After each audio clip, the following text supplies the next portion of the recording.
Voilà. Donc, attendez, je vais voir qu'est-ce que je fais ici. OK. Donc, bonsoir tout le monde. Bienvenue à cette conversation avec le professeur François Chapleux sur sexe et genre, une conversation qui semblerait difficile à avoir dans un contexte universitaire ces jours-ci. Je m'appelle Isaac Nansel Fati, je suis professeur au département de communication à l'Université d'Ottawa. Avant de commencer cette conversation, j'aimerais préciser certaines choses. Par mes origines et mon histoire de vie, je suis contre toute forme de discrimination et de discours haineux. L'objectif du forum SEC, Critical Education, éducation critique, est de promouvoir le dialogue sur des sujets pertinents dans le cadre de l'éducation universitaire. J'ai créé cette plateforme dans les suites de l'affaire Lieutenant Duval à l'Université d'Ottawa, une affaire où il y a eu une attaque complètement injuste contre la liberté universitaire et contre cette professeure. Maintenant, je vais passer à l'anglais pour communiquer clairement mes idées et pour répondre aux expressions diffamantes dont j'ai été victime à cause de l'organisation de cette conversation avec le professeur Chapleux. I won't accept that people stick a label on me. I'm not transphobic, nor queerphobic, nor I am promoting hate against any community or human being. I refute all these labels that some people have tried to stick on me. I'm doing something that is at the very foundation of academic freedom, having a conversation with a professor who has the right to convey his views. That doesn't mean that I totally endorse his point of view, but the defense of the right to freedom of expression and also the right to be criticized in a respectful and collegial way should be defended. Je retourne au français maintenant. Merci au professeur Chaplot d'avoir accepté cette invitation. Nous allons avoir un dialogue initial de 30 ou 40 minutes et après, nous allons prendre des questions des participants. Je vous prie d'écrire vos questions dans le chat de Zoom. François Chaplot est professeur émérite au département de biologie de l'Université d'Ottawa et en collaboration avec ses étudiants diplômés, il a étudié et publié sur l'évolution et l'écologie des poissons. Donc, nous allons commencer justement notre conversation sur votre expertise pour parler du sexe et du genre chez les humains. Parce que, bon, vous êtes un spécialiste dans l'étude de l'écologie et l'évolution des poissons, donc il y a des gens qui questionnent justement votre expertise pour parler d'un phénomène beaucoup plus complexe comme le sexe et le genre chez les humains. Qu'est-ce que vous avez à dire là-dessus? Ben, premièrement, merci pour la présentation. Puis je partage aussi, je vais souligner de prime abord que, comme vous, je ne me considère pas comme une personne transphobe. Je considère que les personnes trans méritent notre respect, mais que l'idéologie du genre en tant que telle peut être soumise à la critique parce qu'elle remet en question des normes sociales, même des droits qui sont respectueux de l'identité sexuelle. Alors, mais ma perspective encore plus pertinente, c'est que ça remet en question un concept biologique, je suis biologiste, qui est celui de la reproduction sexuée ou du sexe plus en particulier. Alors, je suis un biologiste. J'ai travaillé en écologie, j'ai travaillé en biologie évolutive, en biologie de la conservation. J'ai donné des cours pendant 30 ans sur la zoologie des vertébrés. J'ai même donné un cours pendant plusieurs années sur l'animal humain. Alors, dans tous mes cours, que ce soit un cours de première année ou de troisième année, l'humain avait une place parce que j'ai toujours considéré que l'humain était un animal comme un autre et qu'il fallait l'examiner dans son cadre évolutif. Alors, donc, dans toutes les facettes de ma carrière, que ce soit en recherche ou en enseignement, le concept de reproduction est absolument essentiel. On ne peut pas parler de biodiversité sans parler d'évolution. et sans parler de reproduction. On ne peut pas parler d'évolution sans parler de reproduction. Donc, la connaissance de ce qu'est la reproduction est capitale. Bon. Ceci dit, je suis un scientifique, donc non seulement je suis un biologiste, mais je suis un scientifique et j'ai un cadre méthodologique, si on veut, qui correspond à une espèce de contrat implicite entre la science et la connaissance. Je veux dire, depuis les Lumières, on a établi ce que je pourrais appeler comme un contrat entre la science et la connaissance qui est fondé sur 3 grandes clauses. Et moi, j'ai toujours utilisé ces clauses-là dans mon approche. Et ce sont un peu les piliers de la connaissance, les piliers de la science qui nous mènent vers une connaissance qui se rapproche de la vérité. On ne peut jamais établir qu'on a atteint la vérité, mais on cherche à l'obtenir. Alors, les 3 grands piliers, je les mentionne tout de suite parce qu'ils sont importants dans mon analyse qui va suivre. Le premier, c'est un scepticisme honnête, c'est-à-dire qu'on doit être sceptique par rapport aux faits ou par rapport aux énoncés de faits, et éviter que ce scepticisme-là soit teinté d'idéologie, de dogme, ou même, on pourrait même parler d'intérêt financier. Bon. Alors donc, dans ce cadre-ci, pour ce qui est de la biologie que je vais discuter aujourd'hui, c'est quand même important qu'on comprenne bien ça. Le deuxième pilier, la deuxième clause, je suis un réaliste. Alors, je considère que le monde réel, la priorité, c'est le monde des idées et que, essentiellement, on ne peut pas teinter constamment le monde réel d'idées. On peut émettre des idées, mais idéalement, en biologie, en tout cas, il faut les vérifier dans le monde réel. Ça, c'est la deuxième chose. Et la troisième chose, je suis un rationnel, c'est-à-dire que ça prend une démarche logique pour l'acquisition des connaissances. Et en sciences, c'est absolument essentiel. Alors, ces 3 piliers-là, c'est un peu mon filtre pour déterminer ce qui est scientifique de ce qui n'est pas scientifique. Je l'ai utilisé, par exemple, dans tous mes cours. C'est le premier cours que je donne. Et je vais examiner aujourd'hui avec vous, dans cette conversation-là, toute la controverse qui entoure la définition du sexe avec ce filtre-là. Donc, pourrait-on commencer justement pour définir la différence entre sexe et genre? Est-ce que c'est pertinent de garder cette différence et comment on peut la comprendre? Oui, c'est très pertinent de garder et c'est capital de séparer le concept du sexe du concept du genre. Et je vais expliquer pourquoi. Essentiellement, pour ce faire, je vais vous présenter un peu ce que c'est que le sexe. Pour ça, je vais vous présenter un petit peu la notion de genre qui existe en ce moment. Vous allez voir que les deux ont un contenu scientifique qui est assez distinct. Mais qui essentiellement se marient très bien. Mais c'est quand même des concepts qui sont très distincts. Alors, le sexe, qu'est-ce que le sexe? Si on examine le monde animal, même le monde des plantes, on peut voir que la plupart des espèces, ou un grand nombre d'espèces, en fait, c'est la grande majorité des espèces, vont se reproduire de façon sexuée. Alors donc, ça veut dire que, qu'est-ce que ça veut dire? Ça veut dire cette définition-là, pour qu'elle soit universelle, elle doit avoir un lien avec le matériel de la reproduction. On sait que la reproduction sexuée, c'est un mélange de génomes qui est le résultat de la fusion de 2 types de ce qu'on appelle des gamètes, qui sont les cellules sexuelles. Et c'est un processus qui va former un individu qui va être génétiquement unique. Bon, alors, qu'est-ce que c'est que les gamètes? Et c'est le point principal de la reproduction. La définition universelle du sexe, c'est que pour créer un individu, ben, habituellement, on a un sexe masculin qui va se définir par la production de petits gamètes mobiles. On parlait de spermatozoïdes dans le cas des animaux, de pollen dans le cas des plantes, et que le sexe féminin est lié à la production de gros gamètes immobiles, c'est-à-dire des ovules ou des œufs ou des oocytes. Alors donc, cette caractéristique-là de petits spermes et de gros œufs, c'est typique et c'est le cadre même dans lequel la reproduction se fait.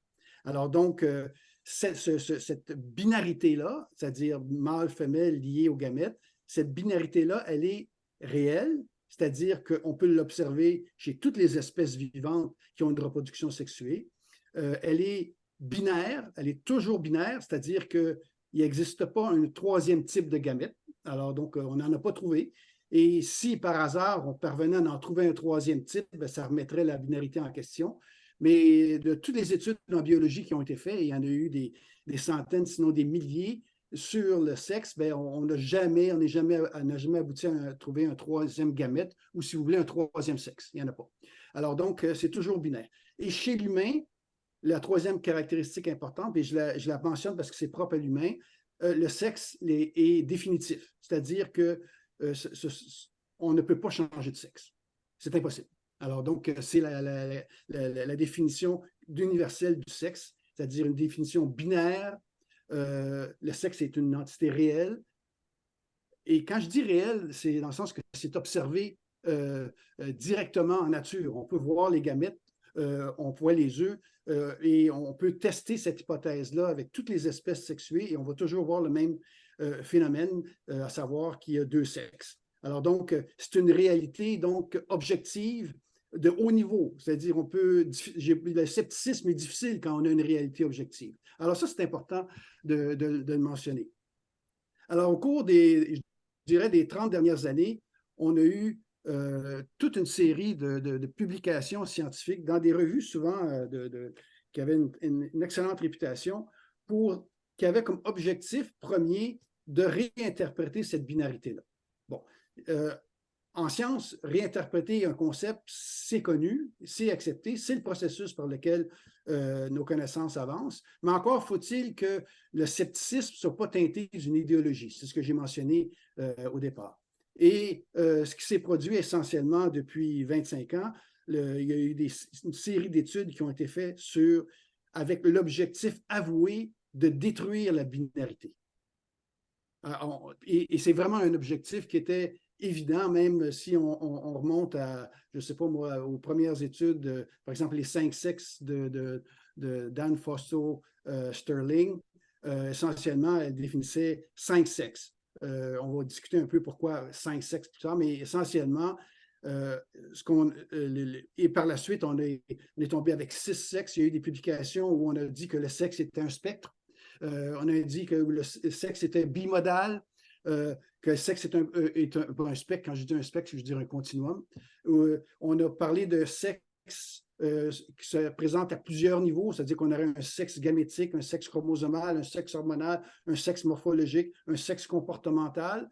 Alors, il y a plusieurs niveaux de sexe et essentiellement, ça veut dire qu'on aurait une énorme. Le sexe serait essentiellement sur un spectre, si on gardait cette perspective-là. Et on a même eu dernièrement un concept de spectre multifactoriel ou une définition multifactorielle du sexe extrêmement complexe. On a des études, il y a quelques jours, il y a une étude qui a été publiée, à savoir qu'on parle du Multivariate Models of Animal Sex. Alors, toutes ces hypothèses-là, tous ces énoncés-là souffrent du même mal, à savoir qu'ils complexifient la définition du sexe inutilement.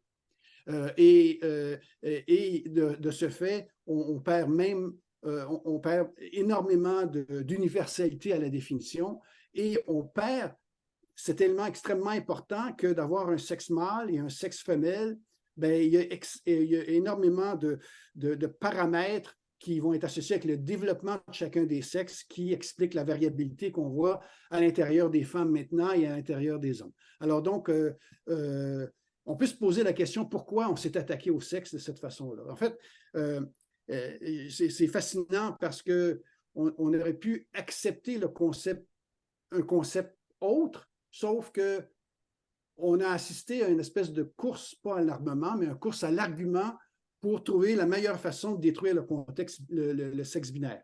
Déconstruire, on est en mode de déconstruction du concept binaire. Alors donc, on n'est plus dans le débat scientifique si on a intégré à l'intérieur du débat scientifique des notions de valeur et de sorte que le débat scientifique ici est faussé. Alors donc, la plupart de ces concepts-là souffrent, par exemple, je ne sais pas, je prends le concept des 5 sexes de Fausto Sterling. Essentiellement, on a mâle, femelle, et elle a décidé qu'il y avait 3 sexes liés aux personnes qui sont intersexes.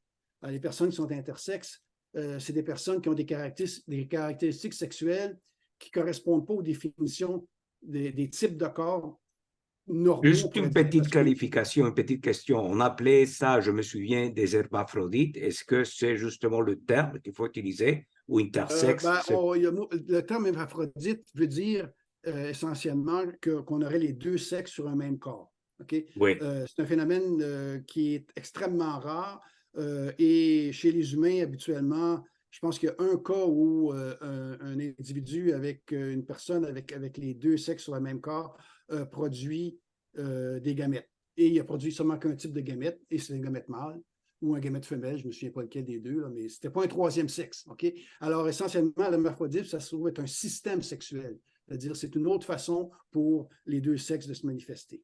Mais l'idée, c'est que essentiellement, ce qu'on a fait avec la définition du sexe depuis 30 ans, c'est qu'on n'avait pas vraiment comme objectif de définir le sexe, on avait de redéfinir le sexe, on avait surtout l'objectif de se débarrasser de la binarité. On ne voulait plus de binarité parce que là, il y a toutes sortes d'enjeux qui rentrent en ligne de compte.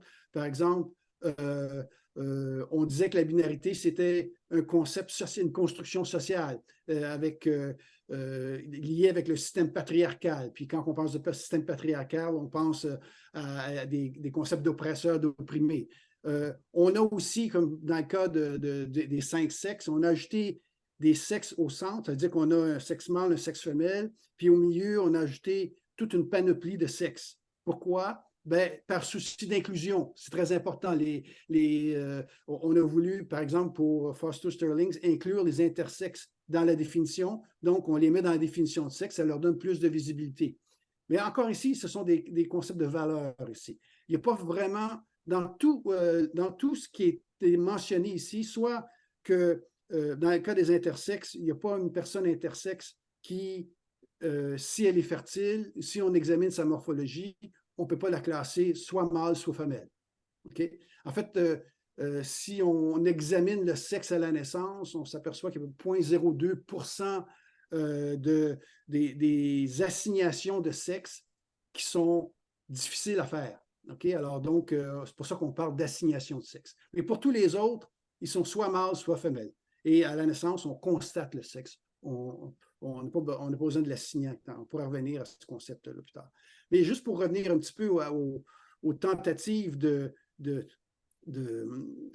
défaire cette binarité-là, il y a vraiment je dirais, une binarophobie associée avec le sexe. On veut éviter, on veut se débarrasser de ce cadre-là. Et malheureusement, en ce faisant, ben, on modifie la définition de sexe, on y inclut toutes sortes de choses, et ces choses-là sont parfois sont liées à par exemple, des déterminants de sexe. Vous avez sûrement entendu parler que le sexe, ce sont les chromosomes. Mais le sexe, ce n'est pas les chromosomes. Les chromosomes, c'est un déterminant du sexe, ce n'est pas le sexe comme tel. On va inclure des caractéristiques sexuelles. Par exemple, on va parler de traits génitaux. On va mentionner la variabilité à l'intérieur des traits génitaux, puis on va dire que le sexe est bimodal, par exemple. Alors donc, mais l'idée ici, c'est que les caractéristiques sexuelles, ce n'est pas le sexe. Quand je ne sais pas si je prends un exemple, si je définis ce qu'est un gâteau, je n'ai pas besoin d'inclure dans ma définition de ce qu'est un gâteau tous les ingrédients qui sont dans le gâteau, toute la recette, puis je n'ai pas besoin, dans ma définition de gâteau, d'inclure toutes les sortes de gâteaux qui vivent. On essaie de trouver une définition simple, claire et universelle d'un concept. Alors donc, essentiellement, le débat autour du sexe biologique, c'est devenu un débat idéologique parce que le sexe biologique, c'est une réalité. On le voit, on l'observe. Le nier, c'est l'équivalent de nier que, par exemple, quelqu'un me dirait que d'un point de vue idéologique, il considère que la Terre n'est pas ronde. Ben là, l'observation, on l'a observé, on l'a déduit avant qu'on puisse aller dans l'espace. Quand on est allé dans l'espace, on l'a observé. Donc, c'est une observation, c'est le plus haut niveau d'évidence objective qu'on peut avoir. Je dis, remettre ça en question, ça n'a aucun sens. Mais ça a du sens pour eux dans un sens idéologique. Alors donc, ça permet de décloisonner les définitions de femmes, de sexe féminin, d'hommes, de sexe masculin, et on se retrouve dans la situation qu'on a maintenant. Pour ce qui est oui, mais une petite précision, juste Est-ce qu'on peut faire donc la différence entre sexe, qui est défini du point de vue biologique, comme vous l'avez expliqué, et la notion de genre? Quelle est la différence? Où est-ce qu'on voit la différence entre ces deux notions-là? OK. Rapidement, la notion de genre, ça renvoie au rôle, comportement, aux expressions, aux identités que la société construit pour les hommes, les femmes, puis les personnes de divers genres. Alors, donc, ça renvoie à ce rôle-là. Et ça renvoie, et on entend beaucoup plus parler de l'identité de genre. L'identité de genre serait liée essentiellement à une espèce d'expérience intime, un ressenti qui fait que quelqu'un va se sentir homme, femme ou à quelque part entre les deux sur un continuum ou ailleurs. Alors aujourd'hui, évidemment, je lisais une liste de genres aujourd'hui qui incluait que quelqu'un pouvait être astrogenre, c'est-à-dire se sentir lié avec l'espace. Il y en a même un de ces genres qui est un biogenre. Alors donc, il y a un lien avec la nature. Alors on voit ici que le genre en tant que tel est indépendant dans la plupart quand on regarde sa définition, il est indépendant du sexe. C'est-à-dire que pour les idéologues du genre, on va considérer que le jour 1 du genre, c'est la naissance. Et à la naissance, on aurait un genre qui aurait été assigné. Malheureusement, le mot assigné n'est pas vraiment. Il n'y a pas vraiment de genre assigné à la naissance. Tout ce qu'on voit à la naissance, c'est le sexe et on le constate.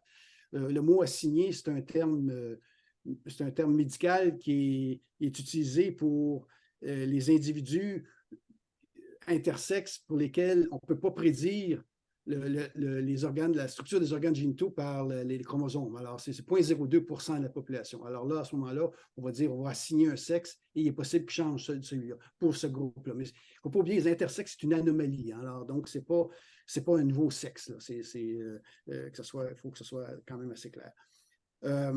Donc, j'essaie de faire une image pour montrer, et la définition du genre en tant que tel, celle qu'on véhicule, c'est relativement vague parce que le genre est essentiellement une expérience intime chez la personne.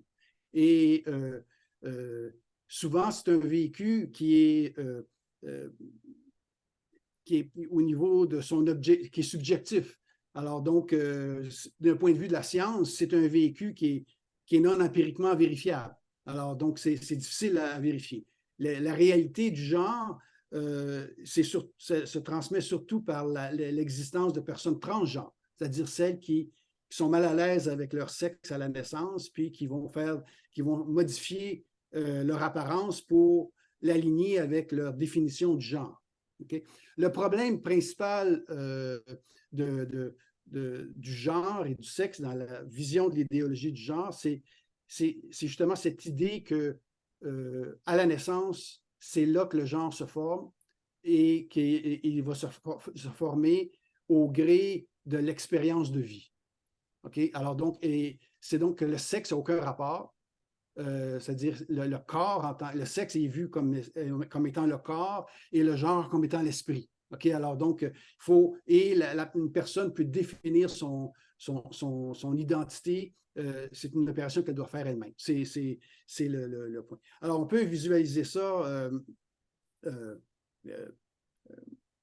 en voyant ces deux concepts-là distincts. Le genre est sous une forme d'un continuum. Okay? C'est la forme la plus simple, c'est-à-dire ce continuum-là, quels sont les paramètres du continuum? Ben, c'est les paramètres qui vont de la masculinité à la féminité. Alors, donc, ce sera l'autre extrémité et personne pour identifier son genre entre les deux. J'ai vu une image lors d'une conférence récemment qui est utilisée dans les écoles en Espagne, je pense, là, où les extrémités du continuum, c'était pour les femmes, c'était Barbie, puis pour les hommes, c'était G.I. Joe. Alors donc, on se situerait, pour ceux qui sont vraiment dans le thème du continuum, c'est ça. Alors, évidemment, quand vous avez cette idée-là, puis après, vous avez l'idée de sexe, qui est une binarité, ben, il y a un problème.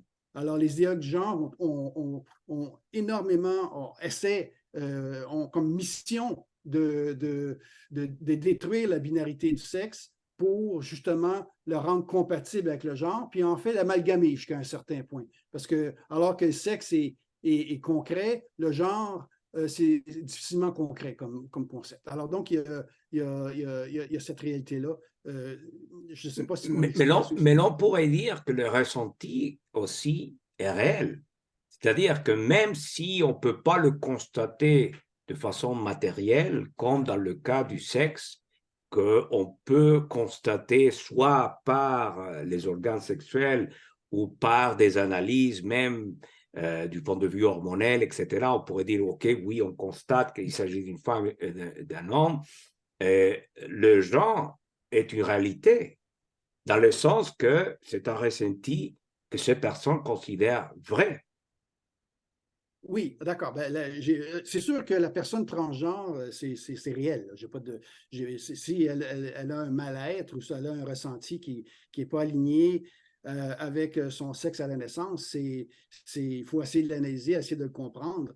Je n'ai pas de problème avec ça. Ça devient, disons, beaucoup plus, pour moi, rationnel lorsqu'il s'inscrit dans, par exemple, une dysphorie de genre ou dysphorie de genre qui est une, ben là, ça ne sera peut-être plus, là, mais qui est certainement un inconfort, une incongruence au niveau du genre, qui a dans les faits des symptômes et on peut le définir dès le très jeune âge et en voir des symptômes qui sont prédictibles dans ce sens-là, il y a une réalité associée avec le genre. Mais sinon, c'est un ressenti individuel. Alors, il y a autant de genre que d'humains. Mm-hmm. Alors, ça devient difficile de combiner cette réalité-là avec celle du sexe. C'est difficile. Et la seule façon de le faire, c'est pour ça que les idéologues ont simplement décidé de dissocier les deux termes, ou encore mieux, de faire disparaître un des termes. Et celui de sexe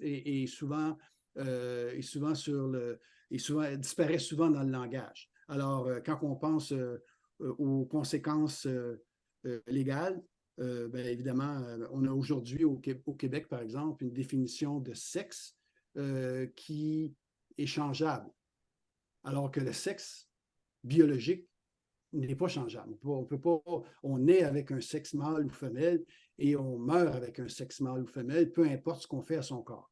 Alors, l'objectif, évidemment, là où la controverse va se manifester beaucoup plus, c'est au niveau des personnes transgenres qui, elles, vont souvent pour passer pour aligner, comment je pourrais dire, évidemment, l'alignement, c'est toujours, en tout cas, aligner leur genre authentique, on peut dire, le genre mais qui est changeant. Alors, donc, un genre, c'est changeant dans le temps et dans l'espace, mais pour aligner leur genre, bien, ça va peut-être exiger d'eux, supposément, ils vont avoir un besoin interne de modifier leur corps.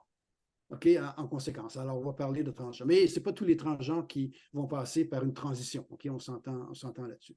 Et, mais le point important, c'est que ça existe, c'est que le corps et cette distinction entre genre et sexe n'est pas réelle. C'est-à-dire que la contribution du sexe, ce n'est pas juste le corps. La contribution du sexe, c'est le sexe, ça part de nos gamètes, qui est la notion universelle. Et à partir des gamètes, bien, il se produit un développement, une différenciation sexuelle assez extraordinaire qui va à partir de cette cellule-là, du zygote, qui va faire en sorte qu'on va se retrouver en bout de ligne avec des personnes qui vont avoir des morphologies variables. On peut voir chez les femmes, chez les hommes, on est très variable, et qui vont également avoir une partie de leur comportement qui va être fondée sur la génétique. Je veux dire, il n'y a pas de séparation nette. On n'est pas avec, en anglais, un blank slate au niveau de notre psychologie, si on veut. On est déjà influencé par notre sexe dans le cadre de tout le développement. Je veux dire, pour vous donner un chiffre, on a à peu près 23 000 gènes dans un corps humain. Il y en a 6 500 qui se distinguent, qui vont participer à la différenciation mâle-femelle. C'est un concept extrêmement important, de sorte qu'on ne peut pas dire que tout notre comportement est lié à l'environnement. L'environnement a une importance, c'est sûr, mais il y a également un fondement génétique à cet environnement-là. OK, Alors, donc, mais Donc, on dit aujourd'hui, un peu l'argument, c'est qu'il faut, dans les écoles, enseigner qu'il y a une diversité des gens, parce que c'est la façon de promouvoir des idées de diversité, acceptation, tolérance, de reconnaître qu'il y a plusieurs façons de s'identifier du point de vue du genre. Donc, c'est quoi le problème avec cette idée qu'il faut enseigner cette diversité des gens dans les écoles? D'accord. Le problème est suivant. C'est si on accepte l'idée le sexe est distinct du genre, ben, on se retrouve dans les écoles avec un enseignement qui va faire la promotion, qui va, enfin, je devrais, OK, comment je vais... Premièrement, on considère le sexe dans les écoles sous l'angle d'un continuum. On n'a plus cette notion-là où on ne tient pas particulièrement à cette notion-là de sexe binaire. Donc, au départ, il y a un rejet de la réalité. OK? Deuxièmement, on considère que le sexe n'a aucun rapport avec l'identité de la personne. Alors, ça veut dire que si, dans le cadre de cette idéologie-là, les enfants, par exemple au primaire ou préscolaire, qui vont manifester des stéréotypes, par exemple un garçon qui va s'intéresser à des choses qui sont liées aux stéréotypes féminins, ben, à une certaine époque, on disait, il n'y a pas si longtemps, puis on disait, si c'est un garçon efféminé. Okay? Mais aujourd'hui, on va dire, peut-être qu'il n'est pas dans le bon corps, ou peut-être que c'est une fille. Alors donc, cette étape-là ici est inutile, à mon avis. Mais c'est le problème de l'idéologie du genre, à savoir que tout à coup, on investit à l'intérieur des écoles une espèce de tâche ou une responsabilité de s'assurer ou d'accompagner les enfants dans leur identité de genre. Alors donc, mais ce que je soutiens, moi, c'est que ce faisant, on rentre dans le niveau d'une pseudoscience parce qu'il n'y a pas vraiment de données scientifiques qui nous permettent de croire que tout le comportement, toute l'identité est liée simplement à nos interactions sociales. Et deuxièmement, ça sous-estime l'importance de notre bagage génétique au niveau du comportement. Je veux dire, c'est certain qu'on est influencé. Alors, pourquoi ne pas faire la promotion de notre identité sexuelle et de la variabilité à l'intérieur de cette identité sexuelle au lieu d'entraîner les enfants dans une interrogation ou dans un questionnement pour lesquels ils ne sont pas vraiment aptes à trouver une solution, de leur dire, ben, est-ce que c'est possible parce que tu as ce comportement-là ou que tu réagis selon un stéréotype ou un autre, que tu ne sois pas dans le bon genre et que même dans le bon sexe. Alors donc, ce genre de discours-là ne devrait pas être tenu à l'école, ne devrait certainement pas être encadré si jamais des enfants ont des troubles de l'identité par des enseignants, parce que ça devrait être laissé à des professionnels qui sont des spécialistes dans ce domaine-là. Okay. Donc, je vois que les gens commencent au moins faire des commentaires et, bon, je n'ai pas vu encore des questions, mais il y a plein de commentaires. Je vais lire certains commentaires. Par exemple, ici, Annie-Ève Colin, si les gens est un ensemble de normes sociales, alors il n'est pas à ressentir. Les normes, on ne les ressent pas, on s'y conforme par ses façons d'agir. Donc voici un autre commentaire, Dominique Bourg. C'est la perception féministe matérialiste du genre comme dispositif social qui malheureusement a perdu sa crédibilité. En fait, Oui. l'idée ici, c'est que en éliminant le concept binaire, on met en jeu tout le concept de femmes et d'hommes. Okay? c'est sûr qu'à un certain point, dans les valeurs associées avec ce concept-là, il y a eu certainement du patriarcat, puis qu'il y a eu une relation d'oppresseur-opprimé à un certain point. Mais j'ai toujours trouvé que le mouvement féministe est justement là pour s'assurer d'éliminer le plus possible ces éléments-là. Mais ça n'a pas rapport avec la biologie. OK? Alors, c'est ça que je veux simplement souligner.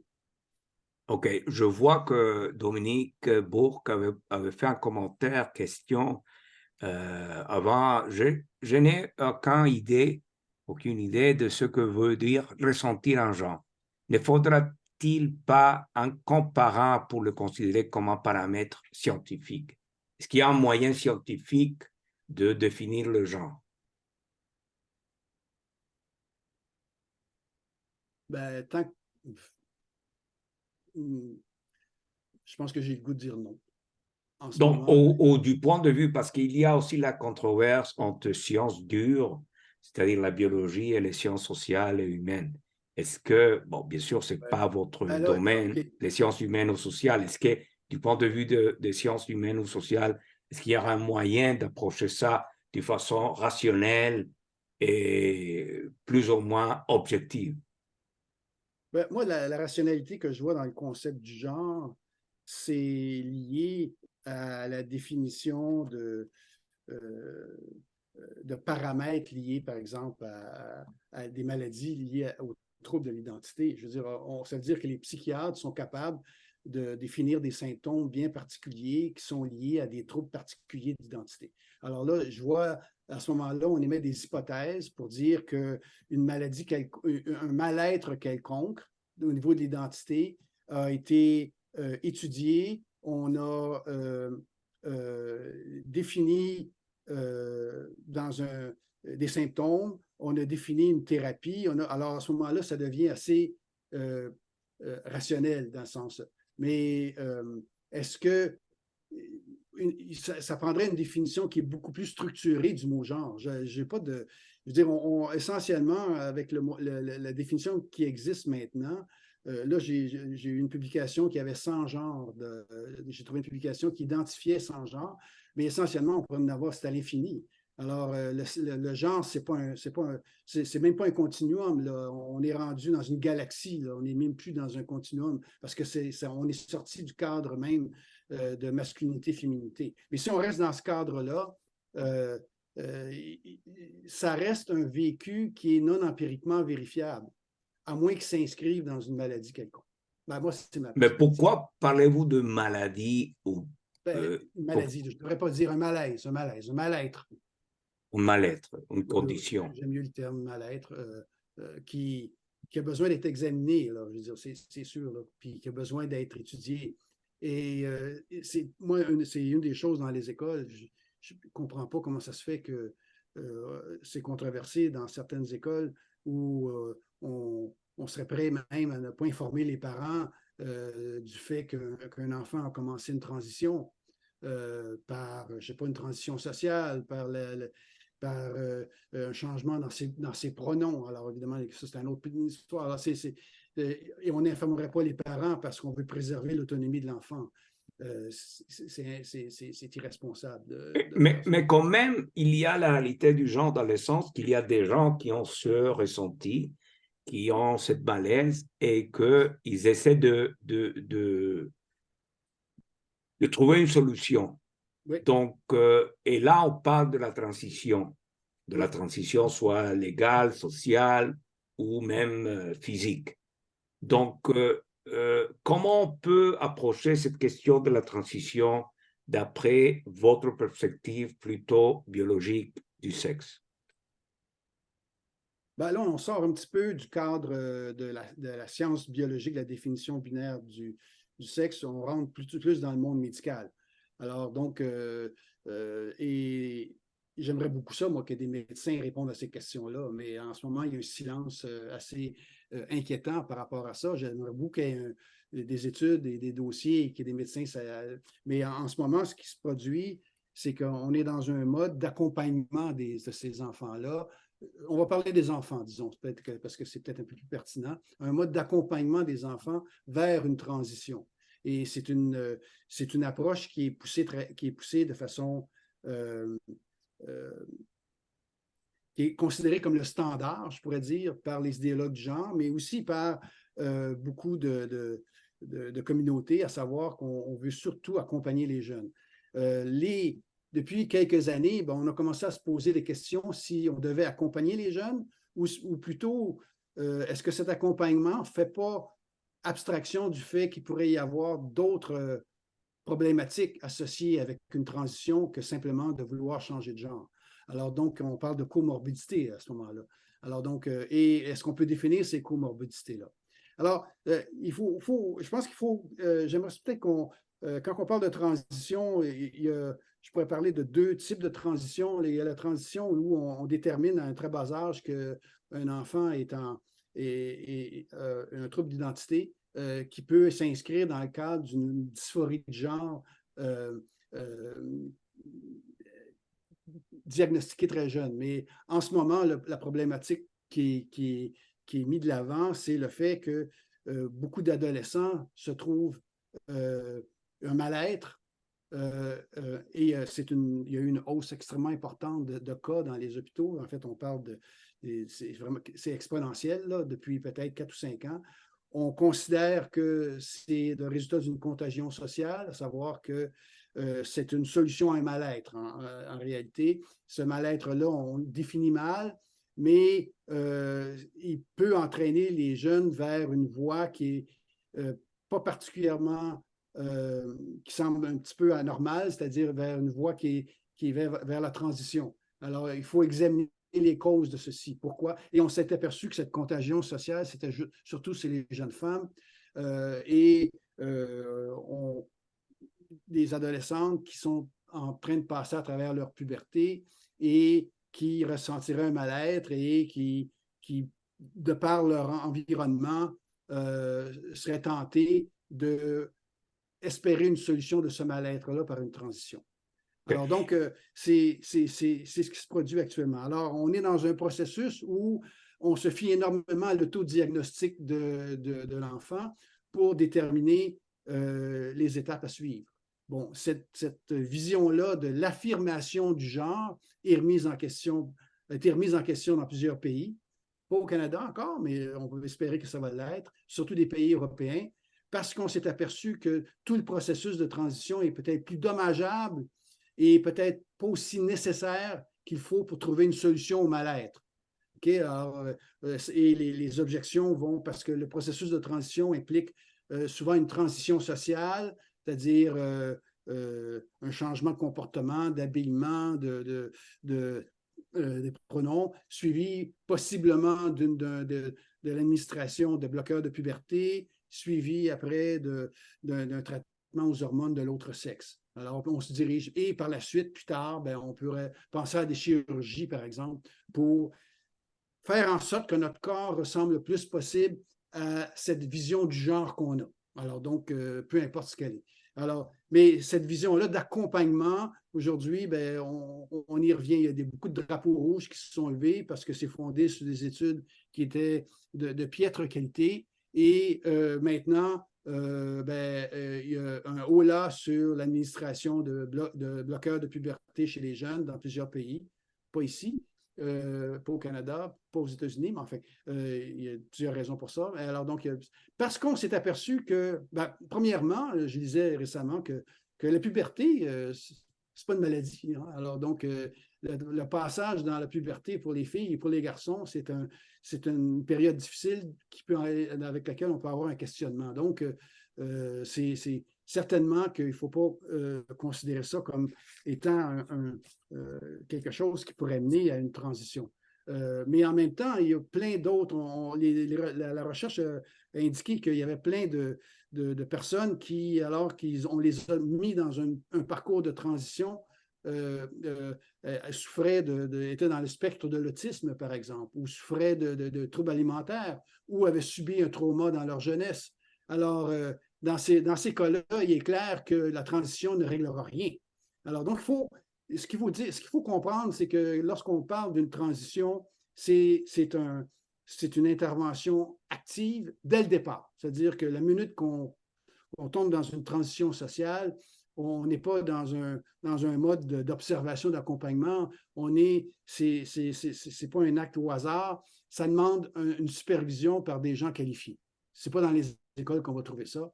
Et c'est pas sur l'Internet que les jeunes vont trouver ça. Alors, il faut que notre système de santé soit capable de détecter les problématiques et surtout d'éviter que la solution soit la mutilation d'un corps sain.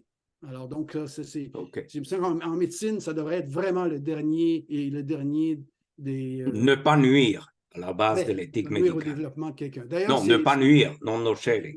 Oui, il y a des études qui démontrent que si on laisse passer les jeunes à travers leur puberté, que s'il y avait un mal-être à propos de leur identité avant, il y a plus de 85-90% des jeunes qui vont retourner à leur sexe initial. OK. J'ai une question ici pour revenir à votre réflexion initiale de comment, même dans la science biologique, on est en train de revoir cette définition. C'est d'Athena Davis. Elle se demande comment se fait que des biologistes ont accepté cette idéologie et remettent en question la binarité de l'espèce, du sexe de l'espèce humaine. Comment peut-on expliquer cela? Oui, ben là, on tombe dans toute cette dynamique attendez que je trouve. Oui. On tombe dans une dynamique où il devient extrêmement difficile de s'objecter à la vision idéologique liée avec le genre. Mais ce n'est pas juste avec cette situation-là. On est dans une situation où, comment je pourrais dire, le discours des valeurs, malheureusement en science, est totalement intégré à la recherche. Alors, j'ai des études où on dit clairement, par exemple, j'ai une étude je peux vous montrer le titre. Ça peut être,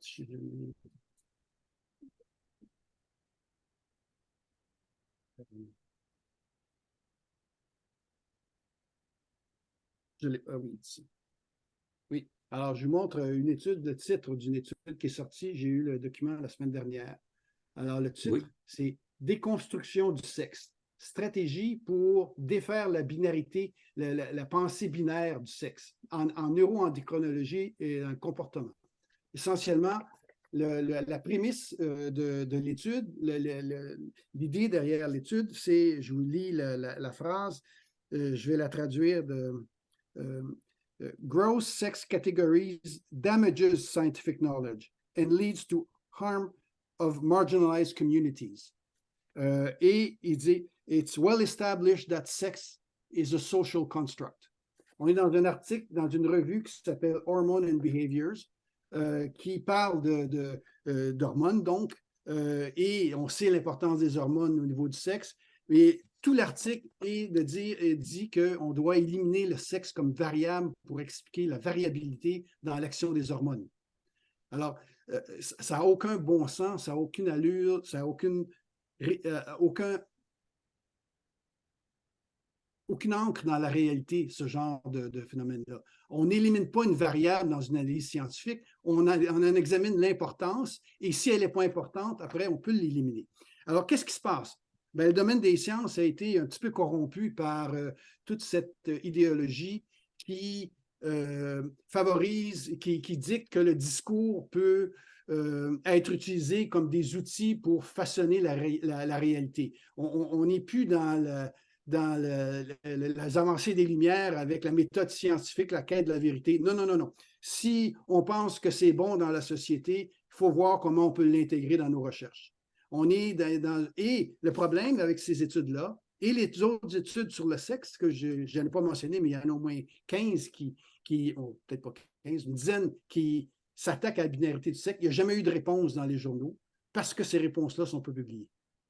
Parce que les éditeurs ont peur de l'opprobre associé avec... Mais il y a aussi une révision par les pairs. Avant de publier ces études ont été révisées par des pairs, par des biologistes comme vous. Mais les idéologues non, ils n'enverront pas une étude comme ceci. Ils ne m'enverront jamais une étude comme ça. Parce qu'ils savent ce que je pense En fait, essentiellement, c'est un système qui se nourrit lui-même. Les idéologues sont maintenant dans les universités et sont dans tous les domaines et ça devient extrêmement difficile d'argumenter. Et la véhémence des réactions par rapport à la binarité du sexe, pour moi, est un indicateur de l'incapacité de défendre l'idée. Alors, donc, on associe automatiquement, je veux dire, tu as mentionné au début de la rencontre que tu avais eu des problèmes pour la conférence. Ça ne m'étonne pas parce qu'on ne tient pas à discuter de l'aspect scientifique en arrière. Pourquoi on dit ça? L'excuse, toujours, c'est que ça nuit aux communautés marginalisées. Mais il n'y a rien dans ce que j'ai dit aujourd'hui qui nuit à une communauté marginalisée. Alors, il n'y a rien. Alors, donc, ce n'est pas une attaque contre les personnes, les trans, c'est une discussion sur l'idéologie. Et il faut le faire. Alors, maintenant, c'est presque impossible de publier dans le journal même une réponse. Ça ne sera pas accepté. Parce que, et il n'y a aucune maison Parce que la d'édition. personne qui va proposer une réponse sera qualifiée comme de transphobe. C'est ça. Il n'y a aucun évaluateur qui va vouloir possiblement subir une annulation. C'est à l'intérieur du système. Puis quand on est rendu à accepter des choses comme ceci dans la recherche, ça veut dire que cette notion-là, cette obsession-là, je dirais, d'inclusion qu'on a dans la société actuellement par une certaine frange de notre société, cette frange de la société-là n'a plus d'intérêt, est prête à oublier la science, les faits, la méthode scientifique pour faire passer leur message. Et c'est ce qu'on a.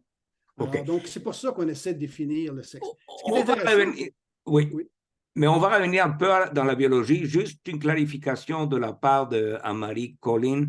Elle dit, en passant, j'endosse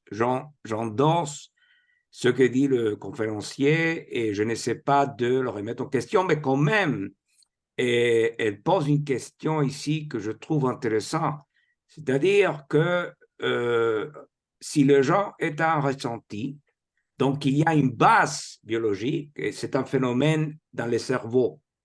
Donc, est-ce qu'il n'y aurait pas ce genre dans la conception même une certaine base biologique?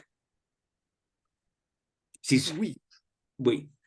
Oui, c'est sûr que il y a des études là-dessus, hein, je veux dire, tout le domaine de la psychologie évolutive et essayer de comprendre un peu comment je pourrais dire, la base génétique des comportements. C'est un domaine qui est bien connu. Par exemple, les traits de la personnalité, le tempérament, on a établi qu'il y avait à peu près 30 à 60% de tempérament d'une personne qui a un fondement génétique. Alors, c'est pas. Évidemment, il y a une influence de la société, mais il y a une base génétique. Donc, c'est cette séparation qui est du genre et du sexe, de l'influence du sexe sur le comportement, qui est rejetée par l'idéologie du genre, mais que la science a prouvé depuis longtemps. Je veux dire qu'il y a une base génétique, par exemple, on sait qu'il y a un paquet de comportements qui sont influencés par la biologie, les intérêts sexuels, les soins parentaux, j'ai une liste ici, l'agression, la prise de risque, l'empathie, la peur, capacité spatiale, la violence. Tous ces traits-là ont un fondement biologique et des différences entre hommes et femmes. Mais ça ne dicte pas, là. On s'entend que ça ne veut pas dire que ce n'est pas un déterminisme biologique, le comportement. Là. On est vraiment dans une espèce de melting pot d'influence biologique et sociétale, je pourrais dire, là, dans la définition de ce que c'est qu'un être humain.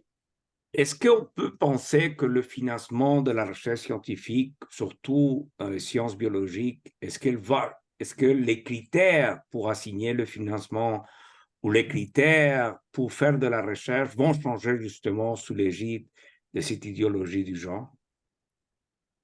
Je n'ai pas de données pour confirmer ça, mais je serais extrêmement étonné qu'on finance une recherche qui viserait à faire la promotion ou à étudier la binarité du sexe, par exemple.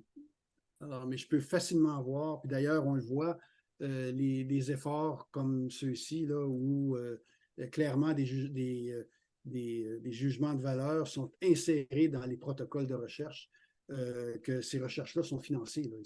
C'est pas des... Alors donc, oui, il y a une volonté...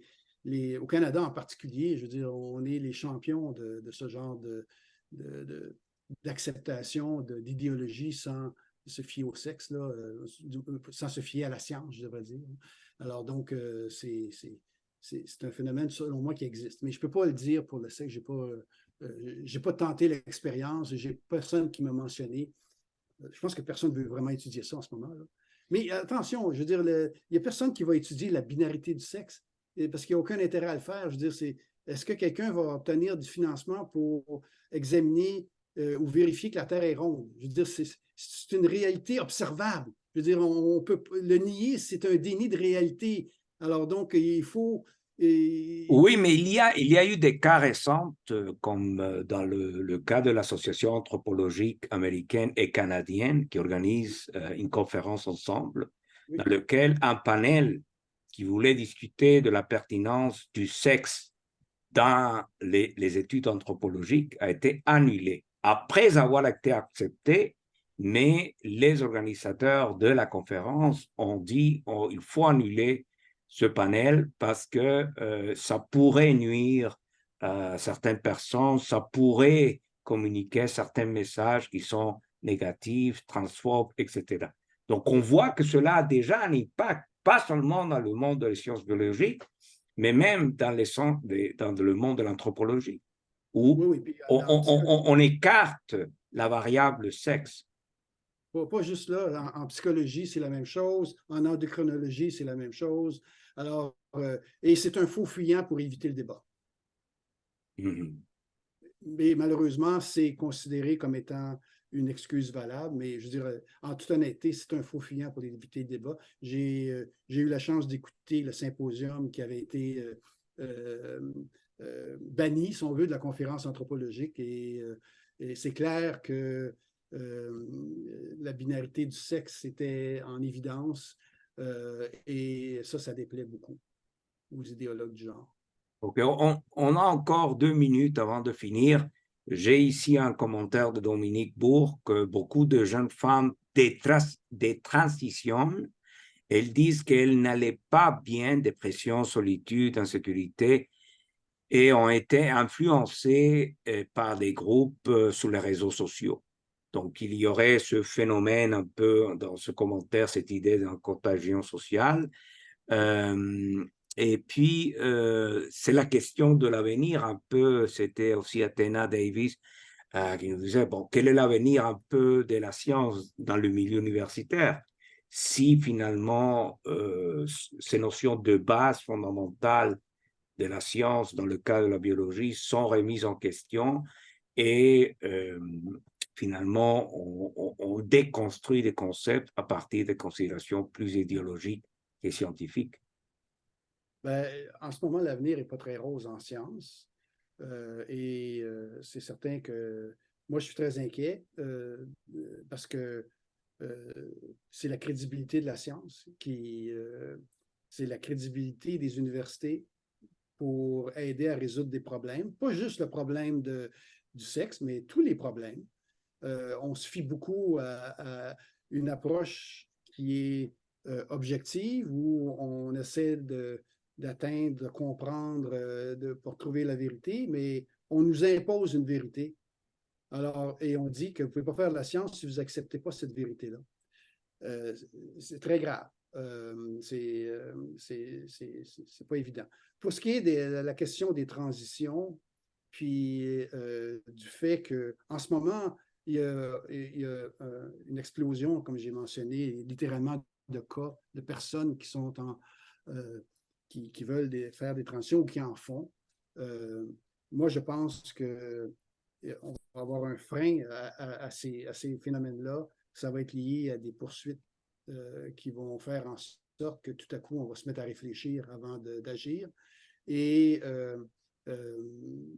puis, ça va peut-être changer Mais comme j'ai mentionné pour la question des transitions, en ce moment, il y a beaucoup de drapeaux rouges qui sont apparus. Il y a comme une volonté, surtout dans certains pays européens où la médecine se veut fonder sur les données, alors donc sur l'évidence, evidence-based. Alors, on commence à se poser des questions sur la question de transition. Ce n'est pas encore le cas aux États-Unis parce que la médecine est encore pour profit. Alors, et au Canada, ben, on est les champions de toute cette philosophie-là. Je pense juste à un Institut canadien fédéral sur les sports là, on y fait toujours référence pour il n'arrête pas de dire que la définition d'une femme telle qui accepterait maintenant des hommes trans n'aurait aucun impact sur l'équité dans le sport. Alors, quand on a un institut fédéral qui n'est pas capable de reconnaître l'évidence les données de la science, à savoir qu'un homme post-pubère qui transitionne à un avantage physique par rapport aux femmes, ben, on se pose des questions. Alors, donc, qu'est-ce qui va faire que ça va changer? Je sais pas, il va falloir une révolution à l'intérieur peut-être des changements de parti au pouvoir. OK, donc, bon, on va finir là-dessus. Il y a d'autres questions, bien sûr. Vous avez parlé, par exemple, des intérêts de la médecine privée aux États-Unis, peut-être même de l'industrie pharmaceutique derrière cette mouvance, cette idéologie. Mais bon, cela demanderait une autre discussion. Et il y a plein de dimensions à considérer dans ce débat-là, mais je pense que c'est important d'ouvrir d'espaces de discussion, de débat. C'est justement le rôle de l'université et je suis toujours surpris de voir qu'il y a des gens qui réagissent comme ça, de façon très négative à l'idée d'avoir ce type de discussion et d'ouvrir aussi la conversation à des collègues ou d'autres personnes qui veulent intervenir. Donc, j'aimerais vous remercier, professeur Chapleux, pour votre participation ce soir. Et aussi, j'aimerais remercier à toutes les personnes qui nous ont accompagnés, qui ont posé des questions et fait des commentaires. Et j'espère qu'on va sauvegarder ces espaces de liberté parce que c'est plus nécessaire que jamais aujourd'hui. Merci beaucoup et bonne soirée. Merci. Merci.